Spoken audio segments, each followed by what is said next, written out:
Você assiste agora Alego News. Comissão de Minas e Energia debate a mobilidade urbana e os veículos elétricos.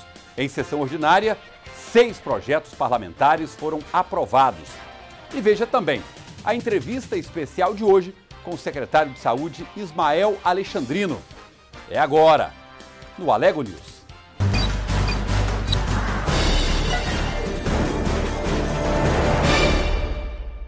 Boa noite. A Comissão de Minas e Energia se reuniu hoje sob a presidência do deputado Virmontes Cruvinel, que também, por meio do Fórum Permanente de Assuntos Relacionados ao Setor Energético de Goiás, debateu a mobilidade urbana e os veículos elétricos. Ah, mas tá difícil abastecer. Encher o tanque, então, nem se fala. Com os preços dos combustíveis nas alturas, quem é que não gostaria de ter um carro elétrico? Quem tem condições, com certeza seria muito bom. A respeito das gasolinas está muito alta e o carro elétrico causando um benefício para o nosso clima, para o nosso meio ambiente, porque hoje as pessoas estão muito preocupadas com o clima e com o meio ambiente. Na empresa que o Eduardo trabalha, a escolha foi a bicicleta elétrica, economiza e contribui com o meio ambiente. Eu acho que cada vez mais as pessoas elas têm adotado, os métodos alternativos, carro elétrico e também a bicicleta elétrica, que é o que eu utilizo para poder trabalhar hoje.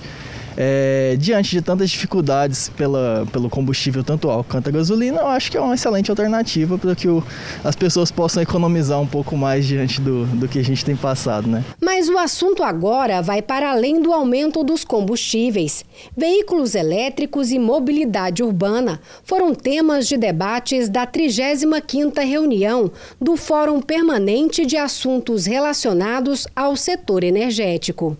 No encontro virtual realizado através da Comissão de Minas e Energia da Assembleia Legislativa, o tema ônibus elétricos como meio de transporte eficiente e sustentável abriu as discussões.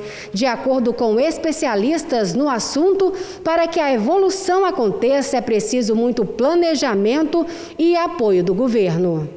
Acredito piamente na mobilidade elétrica e espero que em Goiânia e o estado de Goiás possam ter metas claras e apoio governamental para incentivar a eletrificação.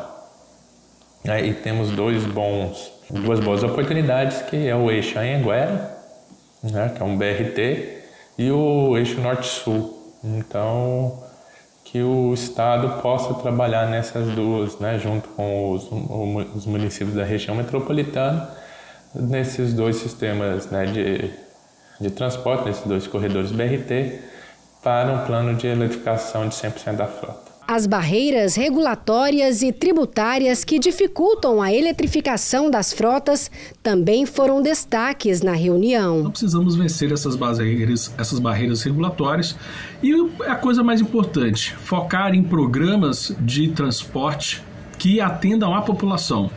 Não adianta a gente fazer uma série de incentivos ao transporte elétrico que vai acabar, no final das contas, só beneficiando o proprietário do carro que faz o transporte individual, que acaba enchendo aí as nossas ruas, acaba não resolvendo o problema do trânsito. A reunião foi conduzida pelo presidente do colegiado, o deputado Virmontes Cruvinel, que destacou a importância do debate para melhorar a mobilidade urbana. Nós tivemos também aqui a possibilidade, então, de ter 2 encaminhamentos dessa discussão muito valiosa de hoje, essas 4 explanações de muito conteúdo. Uma delas, uma agenda na Secretaria Municipal de Mobilidade, e até porque o Horácio tem uma interlocução muito grande com o Fórum de Mobilidade Nacional. A outra, a possibilidade de todos aqui integrarmos também, dialogarmos mais sobre esse movimento que o Miguel trouxe para nós também aí de um movimento de mobilidade. E a terceira é uma interlocução tanto com a FAPEG, porque tem esses editais, e também com a Secretaria de Desenvolvimento e Inovação aqui no Estado. Então, esses 3 encaminhamentos são tarefas de casa. Mais uma vez, nós estamos alcançando o nosso propósito de estar trazendo as pautas realmente do dia a dia e buscando ter essa interlocução público-privado, universidades, para que setor produtivo, para que avance a pauta das energias renováveis, especificamente hoje, que é uma pauta muito cara. A sessão ordinária desta quinta-feira foi realizada pela manhã e apreciou, entre os processos em tramitação, 6 projetos parlamentares que foram aprovados em plenário. Ainda na sessão, Deputados se pronunciaram sobre o Dia do Servidor Público, celebrado hoje, 28 de outubro. Confira. A deputada Adriana Corsi usou a tribuna virtual para enaltecer e parabenizar o funcionário público pelo seu dia, comemorado em 28 de outubro. Parabéns pelo seu dia, obrigada pelo trabalho maravilhoso que realizam todos os dias. Os deputados Humberto Aidar e Álvaro Guimarães também cumprimentaram os servidores públicos, especialmente os da Assembleia. Queremos abraçar todos os servidores, servidoras públicos aqui do estado de Goiás, cumprimentando os servidores da Assembleia Legislativa do estado de Goiás, os nossos servidores do gabinete e os servidores efetivos. Na votação de matérias, 5 projetos foram aprovados, entre eles um em definitivo de autoria do deputado Paulo Trabalho, que prioriza o atendimento em hospitais públicos ou privados do estado de Goiás à mulher vítima de violência, desde que esteja em mesmo grau de risco dos demais pacientes. Paulo Trabalho usou a tribuna para agradecer outro projeto aprovado de sua autoria, o que permite acompanhante do sexo feminino em exames ginecológicos. Quero agradecer os colegas pela sensibilização e pela aprovação desta importante matéria. Os deputados fizeram 1 minuto de silêncio em homenagem ao locutor Cunha Filho, um dos principais nomes da narração esportiva em Goiás. Cunha não resistiu a um acidente vascular cerebral. Leda Borges usou a tribuna para cumprimentar a esposa do presidente da Alego, Camila Vieira, pelo seu aniversário e também parabenizar os funcionários públicos. Camila, eu gostaria, em meu nome, em nome desta casa, poder desejar muita saúde a ela, muito amor, muita união, muita disposição para poder continuar nesse caminho, acompanhando e ajudando no processo político do deputado presidente Lissauer Vieira. Camila, receba o meu abraço, o meu carinho e meu respeito. Adriana Corsi e Eduardo Prado lembraram das perdas que os servidores públicos vêm enfrentando com o passar do tempo. Durante esses anos nós perdemos muito em relação aos servidores. A questão da reforma administrativa, a reforma previdenciária, recentemente os 14,25% incidindo sobre o salário de aposentados e pensionistas. Nós apresentamos uma PEC aqui de nossa autoria para tirar essa cobrança ilegal, a questão de quinquênios, database, progressões, promoções. Os servidores eles sofrem muito. Parabéns a todos os servidores em nome aqui dos deputados estaduais. Contem sempre comigo, contem com a Assembleia e eu espero que os deputados que aqui estão, nas pautas que nós estamos lutando pelos servidores, no dia do servidor, peço o apoio de todos os deputados, principalmente nessa questão da cobrança abusiva dos 14,25%, que está aí já tramitando aqui no plenário a PEC de nossa autoria, que coloca um teto no valor de 6.433, que é o teto do regime geral da Previdência a nível federal. E o trecho da entrevista especial de hoje aqui no Alego News é com o secretário de Estado da Saúde de Goiás, Ismael Alexandrino. O secretário falou ao jornalista Murilo Santos sobre as contas apresentadas ao Legislativo e ainda sobre a vacinação em Goiás. Olá para você, seja muito bem-vindo. Este é o Alego Entrevista e nesta edição a gente recebe com muita satisfação o médico doutor Ismael Alexandrino, que é o secretário estadual de saúde. Com alguma frequência ele vem à casa que vem a fazer a apresentação dos números. Recentemente esteve aqui na casa apresentando os números do segundo quadrimestre em relação à Secretaria de Saúde. Vamos começar falando de vacina, né? Esse foi o assunto do ano, né, secretário? Vacina. A vacinação começou no Brasil e em Goiás lá no mês de janeiro. Os números ainda saltam aos olhos, né? Agora no fim de outubro foi divulgado que 1 milhão de goianos aí estão dando aquela escapadinha, aquela fugida da vacinação. São mais de 200 mil que não tomaram nem mesmo a primeira dose, em torno de 700 mil tomaram até a primeira dose, mas não buscaram a segunda dose. Por que tudo isso, hein, secretário, na sua visão, pela sua experiência e pelo seu traquejo?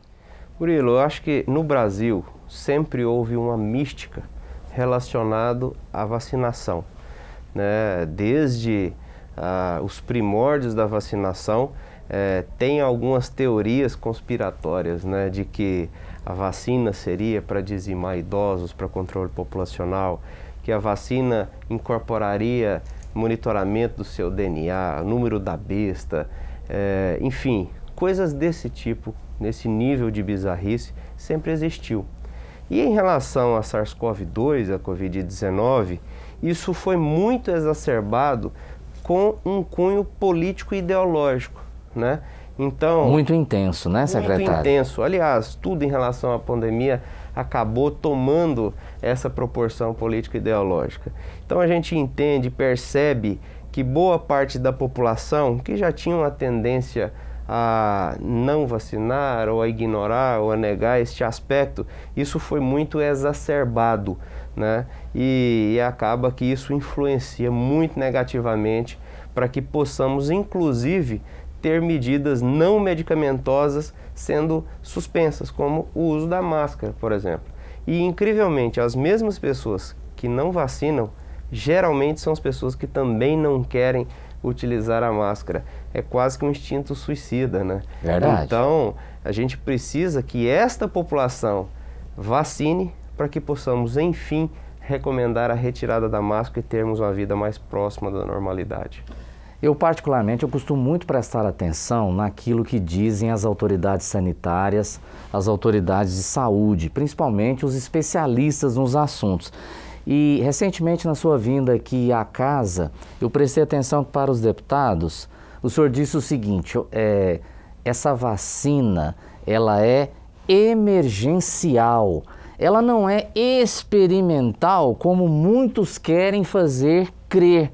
Não é verdade? Isso me chamou muita atenção porque há uma campanha, né, dizendo que vai se transformar num animal, num bicho, até coisas estapafúrdias que eu prefiro até nem dizer aqui, até para não fazer tipo de divulgação. Mas acho que esse é o lema, não é, secretário? Essa vacina, ela é uma vacina emergencial, que é diferente de uma vacina experimental. Ninguém está passando por tipo de experimento nenhum. Deixar bem claro para a população, nós não somos cobaias da vacina. A vacina, ela passou pela fase 1, ela passou pela fase 2, ela passou pela fase 3. Todas as fases que quaisquer vacinas passam, ela também passou. Só que foi feito muito rápido? Claro que foi. Foram milhares de cientistas no mundo todo debruçados sobre o mesmo tema. Pesquisando, estudando. Tudo mais. Então, naturalmente, isso vem mais rápido. Só que esse mais rápido durou quase um ano. Né? Então, esse discurso que é algo experimental, que estamos sendo cobaia, é um discurso falacioso. É um discurso, eu não diria nem inocente, porque as pessoas têm discernimento. Tem conhecimento, né? Muitas vezes até com má fé, um discurso maldoso no intuito de demover a população e criar uma confusão, uma incerteza. Mas nós, da ciência, temos absoluta convicção, né, do avanço e da eficácia e da eficiência da vacina. É só olhar os gráficos, só olhar os números. À medida que a vacinação foi ampliando, os números de contaminação, de internação e de óbitos, eles diminuíram. E a vacina não é necessariamente para deixar de ter casos, é para diminuir a patogenicidade da doença, a gravidade da doença. Então, hoje, até o mês de agosto, 96% das pessoas que morreram na unidade de terapia intensiva não estavam vacinadas. Se isso não traduz nada sobre a vacina, alguma coisa do ponto de vista de cognição precisa ser revista. O programa Alego Entrevista completo você acompanha em nosso canal do YouTube ou em nossa programação. E a Escola do Legislativo promoveu palestra online com o tema O Trabalho do Tradutor-Intérprete de Libras como eixo de comunicação entre o surdo e a Alego. A comunicação tem forte impacto na integração da equipe de trabalho, especialmente na busca de resultados. E por esse motivo, a Escola do Legislativo promoveu uma palestra online para valorizar o trabalho do tradutor e também a comunicação entre o surdo e a Alego. O encontro foi mediado pela chefe da seção pedagógica da Escola do Legislativo, Milena Alves Costa, e Vanúzia de Oliveira, servidora e especialista em Libras. Como que esse profissional pode atuar? Ele pode atuar, por exemplo, além das sessões plenárias, bem como elo de comunicação entre um deputado no seu gabinete e um cidadão surdo, sem contar que ele pode somar também dentro das sessões temáticas desta casa, atendendo assim à lei de acessibilidade. A palestra foi ministrada pela professora Sofia dos Anjos, da Universidade Federal de Goiás, que falou que sejam surdos ou ouvintes, o intérprete de Libras são responsáveis por facilitar a comunicação de maneira neutra. Atender melhor essa demanda, que é atender comunidades minoritárias também, como a comunidade surda, que muitas vezes precisa dessa instância, dessa instituição. Também é importante que eles também tenham acesso ao funcionamento de uma instituição como essa, né? E esses diálogos, essas partilhas, elas vão ocorrer necessariamente através do tradutor-intérprete de Libras, né? A Escola do Legislativo tem a função de valorizar o conhecimento e capacitar, principalmente os servidores da Assembleia Legislativa. E mesmo com a pandemia da Covid-19, o trabalho não para e os servidores estão cada vez mais preparados para atender às aspirações da sociedade. E a primeira semana legislativa do mês de novembro começa na próxima quarta-feira, logo depois do feriado de finados. Saiba o que deve movimentar as discussões e votações aqui na Alego. Agora, com a repórter Gabriela Gouveia. As reuniões de duas comissões estão previstas para ocorrer no dia 3 de novembro, próxima quarta-feira. A partir da 1h30 da tarde, o deputado Rafael Gouveia preside a Comissão de Direitos Humanos e, em seguida, às 2 horas, os membros da Comissão de Tributação se reúnem sob a presidência do deputado Tiago Albernaz. Na quinta-feira, será a vez das comissões de Assistência Social e de Constituição, Justiça e Redação reunirem seus respectivos membros. Tanto na quarta quanto na quinta-feira, a sessão ordinária tem início às 3 horas da tarde. Gabriela, muito obrigado. E o seu Alego News de hoje fica por aqui. A você um forte abraço, uma ótima noite e até a próxima edição.